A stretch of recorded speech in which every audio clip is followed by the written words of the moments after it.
Hello friends, welcome to study classes. आज हम general knowledge के टॉप 20 क्वेश्चन लेकर आए हैं जो आने वाले कॉम्पिटिटिव एग्जाम्स के लिए बहुत ही इंपॉर्टेंट्स हैं।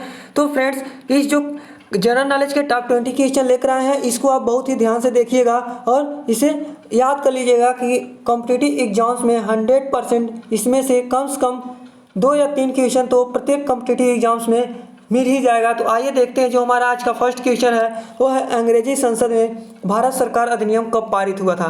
तो अंग्रेजी संसद में भारत सरकार अधिनियम पारित हुआ था 1858 ईस्वी में। ऑप्शन नंबर सी जो इसका है करेक्ट होगा, 1858 यानी 1858 में। नेक्स्ट क्वेश्चन है भारतीय राष्ट्रीय कांग्रेस का 1896 का अधिवेशन निम्नलिखित में से किसके लिए विख्यात है। तो इसका जो करेक्ट आंसर होगा वो होगा ऑप्शन नंबर बी, पहली बार राष्ट्रीय गीत गाया गया। ऑप्शन नंबर बी जो होगा इसका करेक्ट होगा। अब बात कर लेते हैं इसको डिस्कस के। तो 1896 में पहली बार कांग्रेस के अधिवेशन में भारत का राष्ट्रीय गीत वंदे मातरम गाया गया। वंदे मातरम बंकिम चंद्र चटर्जी के उपन्यास आनंद मठ का अंश है। यह 1937 तक भारत का राष्ट्रीय गान रहा था। आज का हमारा जो नेक्स्ट क्वेश्चन है वो है निम्नलिखित में से किस गवर्नर जनरल को भारतीय प्रेस का मुक्तिदाता कहा जाता है।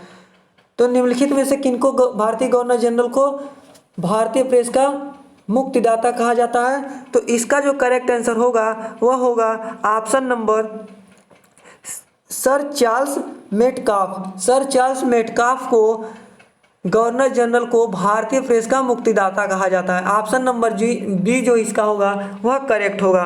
फ्रेंड्स, सर चार्ल्स मेटकाफ 20 मार्च 1835 से 4 मार्च 1936 के बीच भारत के गवर्नर जनरल थे। उन्होंने प्रेस को पूर्ण स्वतंत्रता दी थी, इसलिए उन्हें भारतीय प्रेस का मुक्तिदाता भी कहा जाता है। आज का हमारा जो नेक्स्ट क्वेश्चन है वह है समुद्री व्यापार के संदर्भ में कारताज व्यवस्था का उपयोग किसके द्वारा किया जाता था।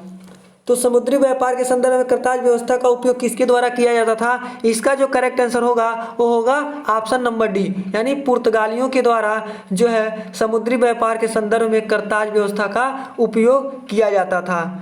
फ्रेंड्स, करताज व्यवस्था का संबंध पुर्तगालियों द्वारा समुद्री व्यापार के लिए किए गए व्यापार लाइसेंस से है। 20वीं शताब्दी में अंग्रेजों ने भी नेवी शर्ट यानी नेवी शर्ट नामक व्यवस्था शुरू की थी। नेवी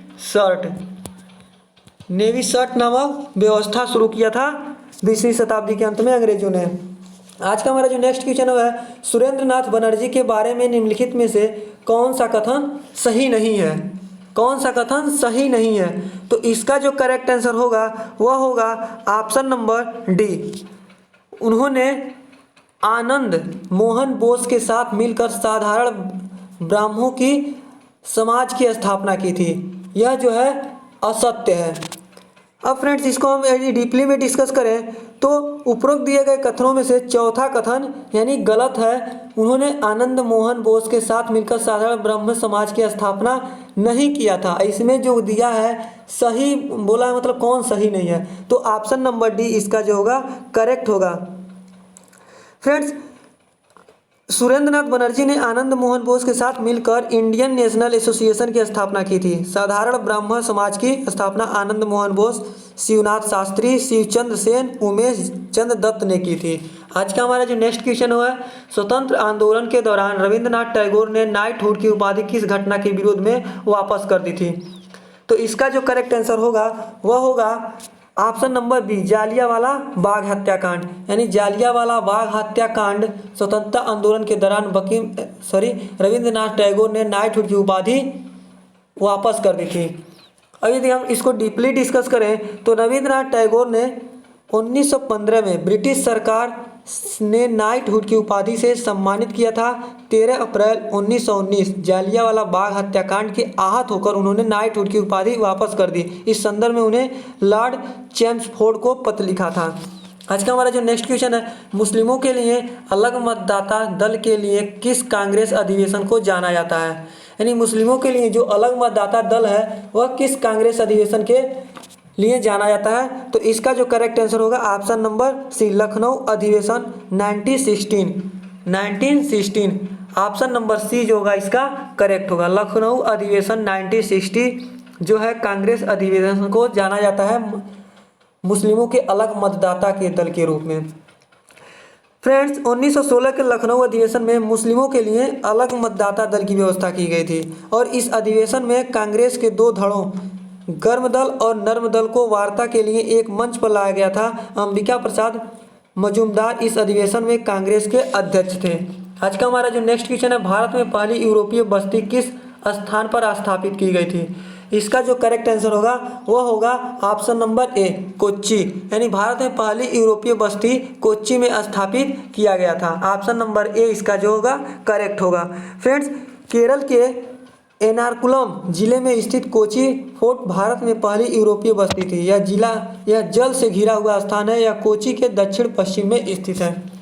नेक्स्ट क्वेश्चन है, निम्नलिखित में से किस राज्य ने अंग्रेजों को मुक्त व्यापार के लिए सुनहरा फरमान जारी किया? तो कौन सा राज्य जो है अंग्रेजों को मुक्त व्यापार के लिए सुनहरा अवसर दिया? तो इसका करेक्ट आंसर होगा ऑप्शन नंबर सी, यानी गोलकुंडा। ऑप्शन नंबर सी जो होगा इसका करेक्ट होगा। 1632 में अंग्रेजों को गोलकुंडा का साथ मुक्त व्यापार करने का एक बहुत ही अच्छा अवसर प्राप्त हुआ। इसके लिए शुल्क 500 पैगोड़ा प्रति वर्ष था। नेक्स्ट क्वेश्चन है, सलबाई की संधि किस युद्ध से संबंधित है? तो जो सलबाई की संबंधी है वह किस युद्ध से संबंधित है? वह है प्रथम आंग्ल मराठा युद्ध। प्रथम आंग्ल मराठा युद्ध जो होगा इसका ऑप्शन नंबर बी करेक्ट होगा। प्रथम आंग्ल मराठा युद्ध, ऑप्शन नंबर बी इसका करेक्ट है। प्रथम आंग्ल मराठा युद्ध के बाद 17 मई 1782 को सलबाई की संधि पर हस्ताक्षर किए गए थे। इस संधि पर मराठा साम्राज्य के प्रतिनिधियों और ब्रिटिश ईस्ट इंडिया कंपनी की प्रतिनिधियों द्वारा हस्ताक्षर किए गए थे। इस संधि के द्वारा अंग्रेजों ने सल्सेत और ब्रोच पर अपना नियंत्रण कायम रखा था। नेक्स्ट है, बक्सर की लड़ाई ईस्ट इंडिया कंपनी द्वारा किसके साथ लड़ी गई थी? जो बक्सर की लड़ाई थी वह ईस्ट इंडिया कंपनी यानी 22 अक्टूबर 1764 को ब्रिटिश ईस्ट इंडिया कंपनी और मीर कासिम बंगाल के नवाब, अवध के नवाब और मुगल सम्राट शाह आलम द्वितीय की संयुक्त सेनाओं के बीच लड़ी गई थी। इस लड़ाई में अंग्रेजों का नेतृत्व हेक्टर मुनरो ने किया था। नेक्स्ट क्वेश्चन, निम्नलिखित में से भारतीय शिक्षा का मैग्ना कार्टा किसे कहा जाता है? जो भारतीय शिक्षा का मैग्ना कार्टा कहा जाता है वह किसे कहा जाता है? इसका जो करेक्ट आंसर होगा वो होगा Wood's despatch. Wood's despatch, option number A जो होगा इसका करेक्ट होगा। Sir Charles Bush British East India Company के नियंत्रण बोर्ड के अध्यक्ष थे। उन्होंने 1854 में लॉर्ड डलहौजी को एक प्रेषण भेजा था। उन्होंने सुझाव दिया था कि प्राथमिक विद्यालयों में मातृभाषा में पढ़ाई होनी चाहिए और उच्च विद्यालयों में अंग्रेजी शिक्षा भी होनी चाहिए। इसके लिए वुड्स डिस्पैच कहा जाता है। नेक्स्ट क्वेश्चन, वर्नाकुलर प्रेस अधिनियम और शस्त्र अधिनियम किस वायरस के द्वारा पारित किया गया था? वर्नाकुलर प्रेस अधिनियम और शस्त्र अधिनियम किस वाइसराय के द्वारा पारित किया गया था? इसका जो करेक्ट आंसर होगा वो होगा option number A, Lord Lytton. Option number A जो होगा इसका करेक्ट होगा, लॉर्ड लिट्टन। अब बात कर लेते हैं, लॉर्ड लिट्टन 1876 से 1880 के दौरान भारत के वाइसराय थे। 1876 से 78 के अकाल को सही ढंग से न संभाल पाने के लिए उनकी कड़ी आलोचना की गई थी। उन्होंने वर्नाकुलर प्रेस अधिनियम व शस्त्र अधिनियम 1878 को पारित किया था। नेक्स्ट क्वेश्चन है, निम्नलिखित में से किस वाइसराय की हत्या उनके कार्यकाल के दौरान की गई थी? तो इसका जो करेक्ट आंसर होगा वो होगा Lord Mayo. Option number A जो होगा इसका करेक्ट आंसर होगा। फ्रेंड्स, लॉर्ड वाइसराय भारत के एकमात्र ऐसे वाइसराय थे जिनकी हत्या उनके कार्यकाल के दौरान हुई थी। 1872 में अंडमान द्वीप के पोर्ट ब्लेयर में एक निरीक्षण यात्रा के दौरान पठान ने उनकी हत्या की थी। नेक्स्ट क्वेश्चन है, लॉर्ड रिपन ने हंटर आयोग का गठन किस लिए किया था? तो लॉर्ड रिपन ने हंटर आयोग का गठन किस लिए किया था? इसका करेक्ट आंसर होगा ऑप्शन नंबर बी, भारत में शिक्षा सुधार के लिए। भारत में शिक्षा सुधार के लिए लॉर्ड रिपन ने हंटर आयोग का गठन किया था। ऑप्शन नंबर बी जो होगा इसका करेक्ट होगा। फ्रेंड्स, लॉर्ड रिपन ने 3 फरवरी 1882 को सर विलियम हंटर की अध्यक्षता में शिक्षा आयोग का गठन किया था। विलियम हंटर वाइसराय की कार्यकारी परिषद के सदस्य थे। इस आयोग ने भारत में शिक्षा सुधार के लिए, प्रारंभिक शिक्षा व उच्च शिक्षा में सुधार के लिए कई महत्वपूर्ण सुझाव दिए थे। नेक्स्ट क्वेश्चन है, भारतीय टंकण व कागजी मुद्रा अधिनियम किस वाइसराय ने पारित किया था? तो इसका जो करेक्ट आंसर होगा lord Curzon. Lord Curzon option number C इसका करेक्ट होगा। नेक्स्ट क्वेश्चन है, निम्नलिखित में से किसे मराठा मैकियावेली कहा जाता है? तो इसका जो करेक्ट आंसर होगा ऑप्शन नंबर ए, नाना फडणवीस। नाना फडणवीस को जो है